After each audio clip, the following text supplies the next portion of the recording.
favor que se comunique con la manzana. Aun cuando las causales de tipo físico-natural sean efectivamente importantes, las sociedades históricamente han podido enfrentar este tipo de fenómenos. Entonces, nosotros nuevamente nos preguntamos por qué en Santa Fe el impacto fue tan terrible, fue tan importante. Para contestar este tipo de cuestiones, nosotros hemos encontrado un buen marco teórico en lo que es llamada la teoría social del riesgo.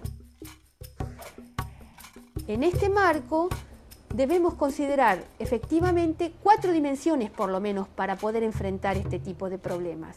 Uno lo hemos llamado peligrosidad, que tiene que ver con las características peligrosas o la amenaza que proviene de los fenómenos físico-naturales en sí. El segundo es la exposición, que tiene que ver con la distribución en el territorio de bienes y personas y qué es lo que está expuesto frente a esos peligros. El tercero lo hemos denominado vulnerabilidad social y tiene que ver con cómo la sociedad está funcionando en la normalidad y con qué capital cuenta para enfrentar situaciones extraordinarias.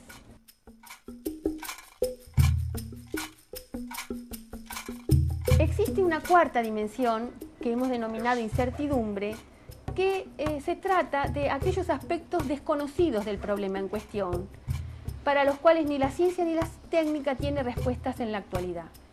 La incertidumbre crece a expensas de los desconocimientos de las otras 3 dimensiones que hemos mencionado y se maneja políticamente, es decir, no hay posibilidades de establecer una solución científico-técnica, entonces la solución va a pasar por la decisión, por lo político, por lo social. Es interesante lo que propone la doctora Nattenson porque nos permite darle un marco conceptual diferente al análisis de lo que sucedió en la catástrofe de Santa Fe en el año 2003. No solamente hay que analizar los agentes naturales, eso está bien, sino que también hay que pensar en lo que ella llama la teoría social del riesgo, es decir, la peligrosidad, la incertidumbre, la disposición, la vulnerabilidad social. Estas son 4 dimensiones diferentes que nos permiten abordar el problema de una manera distinta. Si la incertidumbre es aquello que no se conoce, en el caso de Santa Fe podemos encontrar que falta información hidroclimática para poder desarrollar sistemas de alerta locales.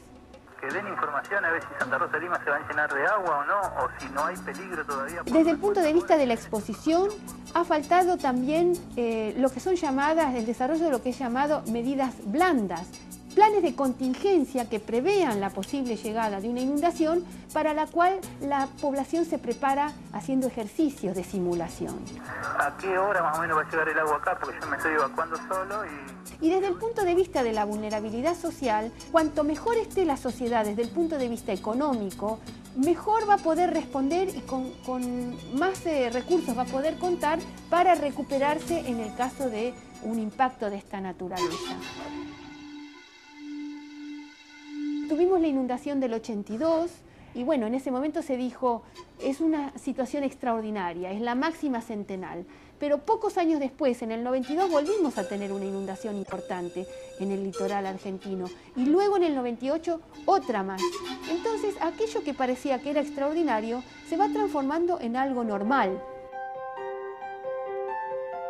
Tenemos que convivir con las inundaciones como pulsos naturales. La sociedad, para manejar este tipo de cambio, debe manejar estas incertidumbres previendo, estableciendo planes que nos permitan prever qué es lo que va a pasar y obrar en consecuencia.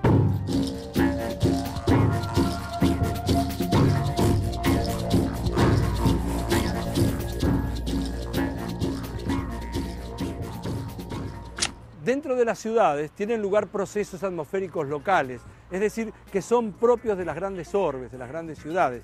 Y quiero comentarles algunas de las causas para que esto suceda. Por ejemplo, el reemplazo de los suelos naturales por suelos construidos, o la generación de residuos, o la liberación de lo que se llama calor antropogénico, es decir, el calor generado por la actividad humana. Estos procesos atmosféricos, que como ya dijimos son típicos de las grandes ciudades, conforman en su conjunto un fenómeno que se llama la isla urbana de calor.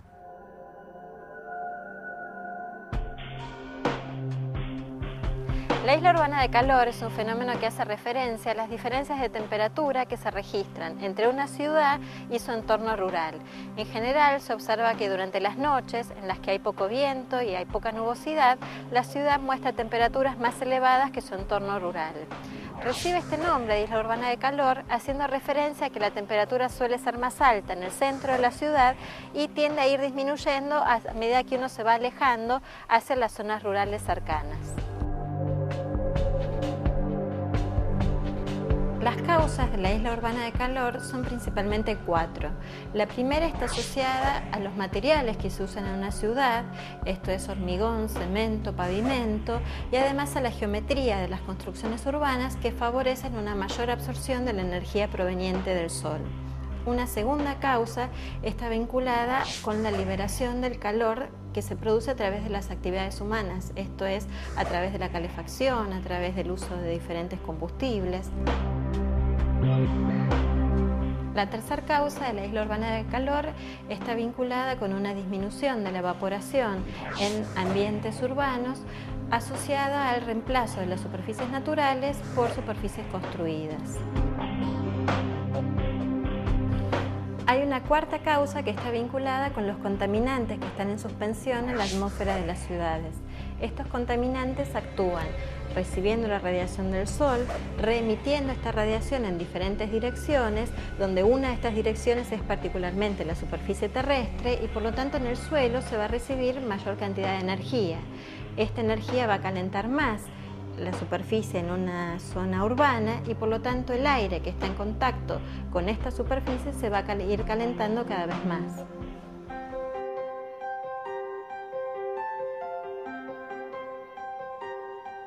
La intensidad de la isla de calor se evalúa como la diferencia entre la temperatura medida en el centro de la ciudad y la temperatura medida en una localidad rural cercana. Los factores que determinan la intensidad de la isla de calor son factores meteorológicos como la nubosidad y la velocidad del viento, factores asociados a la estructura de la ciudad, esto es el tamaño de la ciudad y la población, o factores que están vinculados con la época del año y la hora del día. Normalmente la máxima intensidad que se registra en la isla de calor es algunas horas después de la puesta del sol, normalmente entre 4 y 6 horas, y la mínima intensidad suele registrarse durante las horas del día.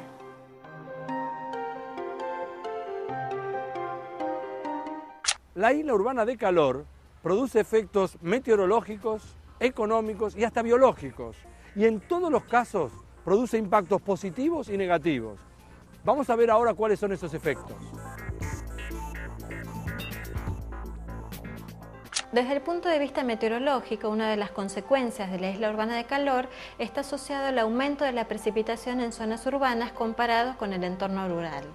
La isla urbana de calor actúa de forma tal que el aire más cálido que está sobre la atmósfera de la ciudad es forzado a ascender al tener mayor temperatura. En este proceso de ascenso se va enfriando y actúa haciendo que la humedad que contiene condense y dé origen a nubes y precipitación.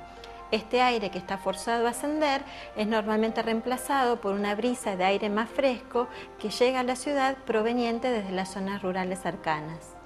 Las consecuencias socioeconómicas se traducen en modificaciones en los requerimientos de energía en ambientes urbanos. En el invierno, las mayores temperaturas que se registran en una ciudad hacen que las necesidades de energía para calefacción sean menores y por lo tanto es un impacto beneficioso. Pero como contraparte, durante el verano, mayores temperaturas van a estar asociadas a un mayor requerimiento de energía para aumentar la refrigeración. Uno de los impactos negativos de la isla urbana de calor está asociada a los efectos sobre la salud. En esta figura se presenta la evolución del número de muertes en la ciudad de Buenos Aires en función de los valores de la temperatura. Lo que se observa es que a medida que la temperatura aumenta, el número de muertes va disminuyendo porque hay menor riesgo de enfermedades cardiovasculares y respiratorias. Esto sucede hasta que la temperatura aumenta hasta un nivel tal, hasta una temperatura crítica determinada, en el que comienzan los efectos de un estrés térmico sobre la población en riesgo, de forma tal que, pasada esta temperatura umbral, el número de muertes comienza a aumentar. El hombre, desde la ciencia, trata de aminorar el impacto que se genera sobre la naturaleza cada vez que produce algo. Y por eso en esta última parte de Explora quiero presentar una disciplina singular. Se llama bioarquitectura o diseño bioambiental. Vamos a consultar ahora a la arquitecta egresada de la Universidad de Buenos Aires, Silvia de Schiller, y ella nos va a explicar que los edificios nunca son inocentes. La edificación siempre altera el medio ambiente y el clima.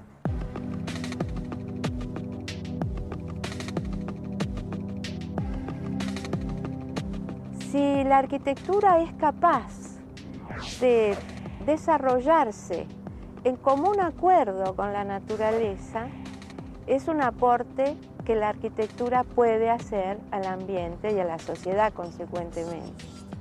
Eso es básicamente hacer más con menos, usar menos recursos y hacer una mejor arquitectura que dependa menos de los recursos, para que esos recursos, si los hay, se puedan usar para otras cosas, básicamente para producir y desarrollarnos, no consumir para producir un problema, que es el calentamiento global y el efecto de la isla de calor, que sí van a ser problemas porque van a rebotar en nuestro hábitat y vamos a tener que suplir las condiciones de diseño que no hemos sabido usar debidamente con más mecanismos, con más energía, con más situación artificial. Los edificios impactan, no son inocentes. Los edificios siempre modifican el clima y el medio en el cual se encuentran. La manera en que impactan es lo que tratamos de evidenciar y de enseñar en nuestra arquitectura bioambiental.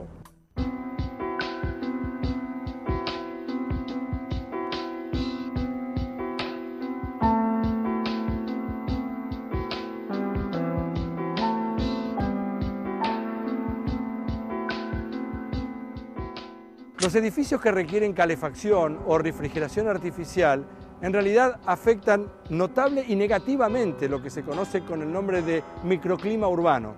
De hecho, esto tiene vinculación con lo que habíamos hablado antes, con el efecto invernadero.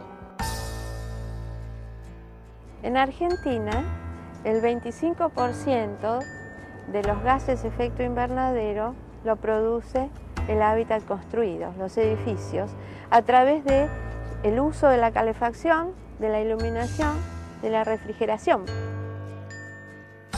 Pero la dependencia en la calefacción, la refrigeración, la iluminación artificial depende exclusivamente del diseño. En este capítulo de Explora vimos los factores que intervienen en el cambio climático y sus principales consecuencias en el medio ambiente. Y además comprobamos la incidencia que tiene la actividad humana en la intensificación de lo que se llama el efecto invernadero. Y también vimos el surgimiento de nuevas disciplinas, como la bioarquitectura, que tienen por un lado un objetivo que es el de mitigar estos efectos, y por otro lado de conseguir lo que se llama la sustentabilidad urbana. Este fue un nuevo capítulo de Explora, un programa del Ministerio de Educación de la Nación. Soy Elvira, la mamá de Mauricio Medrano, que está desaparecido. ¿A qué hora más o menos va a llegar el agua acá? Porque yo me estoy evacuando solo. Empezó a entrar y cada vez más rápido. Y en un momento entra rapidísimo, ya entra por la ventana. Quiero avisar a mi familia que estoy bien. Que den información a ver si Santa Rosa de Lima se va a llenar de agua o no. O si... Ver a gente llegar desesperada buscando a la familia. Por enfrente de la cancha Colón Ñacanoa chocó contra un faro. No tengo colchón, no tengo cobija, no tengo... El pobrerío, la gente laburante, la gente que tiene menos posibilidades de salir. Un momento quedó